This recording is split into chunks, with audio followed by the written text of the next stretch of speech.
I have returned with comic reviews. This was getting me excited. I really enjoyed Neil Gaiman writing Batman. It's a two-part story. First part has come out. The second part's been delayed for some reason. It's Whatever Happened to the Caped Crusader. Batman 686. Part 2 will happen in the next issue of Detective Comics, whenever the hell that comes out. The art here is one of the Kubrick boys, Andy Kubrick. And Andy does a terrific job. He plays around with all sorts of different looks over the years of the Batman characters. Not just Batman himself, but Catwoman, Joker. Matter of fact, regular Joker's on this page, and Bruce Timm Joker's on the very next page. Like, the ugliest Catwoman costume ever is on this one, when she had the realistic cat head. I'm not sure why that look didn't go any further. But essentially, we are seeing the funeral of Batman with everybody he knew is attending. The problem is, it doesn't seem to be in kind of a reality-based setup here. And Batman seems to be watching from off-panel, along with some woman, mysterious woman. And it's interesting, at the end he asks if she's deaf, and she says, "I don't think of death as a person, Bruce." It's like, ha ha ha. Neil Gaiman, of course, having fun with us. I would love, of course, this would be Death he's talking to, but I have a theory it's probably his mother. Just guessing. Yeah, I enjoyed it very much. I can't wait, though, till we start getting Batman stories that make some sort of fucking sense. But as far as Batman stories that don't make sense, this is awesome. This is 5 RAM chips, and I hope part 2 will clear some things up. And let's see, number 28 of Wonder Woman. It's Rise of the Olympian, Faces of Evil. DC, you need to calm down with the crossovers. You really should. I mean, you're making Marvel look like an independent book. Anyway, this involves Cheetah, but if you're really excited about that, don't be. She appears in 2 panels. But to be honest, this is the Rise of the Olympian story. I'd rather it not be interrupted by some kind of pseudo crossover or anything like that. She appears because she's making big plans. That's pretty much it. Everything else is related to her fight with Genocide and trying to get her taken down. Genocide's stolen her lasso, and Genocide seems to be kind of a female doomsday, really. She hates everyone and she wants them all to die. That's pretty much her goal in life. And she's being powered now by the stolen lasso. And some, pretty good brutal fight scenes. She takes an axe right into Genocide's shoulder and even hits it to go deeper. And there's a nice disturbing image at the end with Genocide's eyes. I still think that character is a little generic, but she is pretty violent and awful, so, I mean, that's what I get. Also, Zeus is doing some shit with Jason and the Argonauts. I'm not sure what his plans are. But great so far. I also give this 5 RAM chips. Now, I just recently realized that now that She-Hulk's being canceled, I'll have one Marvel book I'm buying. It's Daredevil. So, I need to start looking. I'm looking at the Avengers. I picked up the first issue of Dark Avengers, which was pretty exciting, and this is issue 49 of the New Avengers. Essentially, in this issue, Luke Cage teams up with the Green Goblin, Norman Osborn, who's the new ruler of the Dark Avengers, because he's the only one who can help him find his daughter, who was kidnapped by the Skrulls. Oh, excuse me.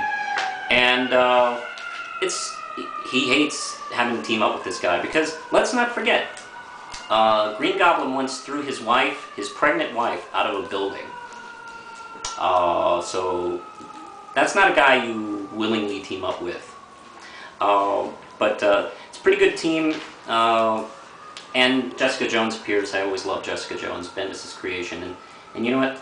I'm not sure if Bendis is really serving her too well. I mean, I really loved her work in Alias. I thought she's a terrific character. And I don't know what he's doing with the character. I think he's really... Brian, it's your character. You do what you want with her, but I don't think you're serving her very well. I think she just wants to be a mom, and I think she's retired, and I don't know. She's kind of not doing anything, and she's kind of just sitting there. Maybe you have an ultimate goal or something like that, but I'm not too excited what's going on with her. And issue 50, which picks up from issue 49, and they're pissed. So they're going to try and set a trap for the Dark Avengers. Although the Dark Avengers are not fooled and send a bunch of bad guys called the Hood to go get them.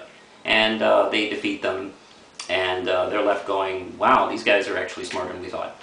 We have to bring this battle on a different level. Pretty good stuff. This is issue 50, kind of a celebratory issue, so there's a whole bunch of different artists working in here.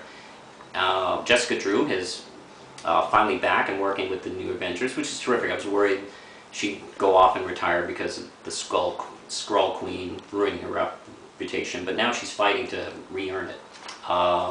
Pretty good so far. I might be buying the new Avengers and Dark Avengers for a while. These are both getting 4 RAM chips.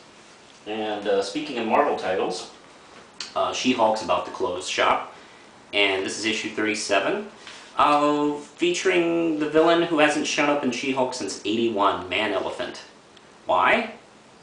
Hasn't he been around since '81? Let's see, let me think here. Why? Oh, because he's Man-Elephant. I mean, that's retarded.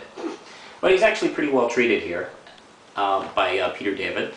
Also, who's the artist here? Steve Scott. Pretty good work. Jacinda, her shape-shifting skull friend, gets captured while she's impersonating her. And meanwhile, she's been released, and charges have been dropped from the last storyline. And she's rejoining Mallory Book's law firm, which is terrific. Basically, Peter David's bringing everything to a close as quick as he can. And that's unfortunate. I really wanted to see where else he was going. I'm curious to see what this new She-Hulk book's going to be doing. I don't know. But it's probably being canceled because his plans were interfering with Jeff Loeb's plans over in Hulk. So we'll see what's going on. I think there is supposed to be a new She-Hulk book coming. I'll give you more information as we learn. And I gotta make this quick. Buffy 22. Buffy's ex-girlfriend, Satsu, fights vampire cat dolls. Pretty fun issue, even though Buffy barely shows up in it. And also Kennedy, another Slayer, kind of teams up with her. The art's good. Who did the art here? Georges Ginty, and Stephen DeKnight actually does the scripting. Pretty good. I like the work as usual. No real big complaints here. And also the Slayers have a sub. Kind of neat. But, oh, and, you know, I keep forgetting, the villain for this season is named Twilight. I think that's hilarious. And I think it's just a coincidence. Anyway, that's it. This one gets 4 RAM chips. Pretty good. I will be seeing you later. I have more reviews coming up within the next week. I have a Mystery Science Theater Season 10 that I've got to do. And until then, push the button, Lindsay.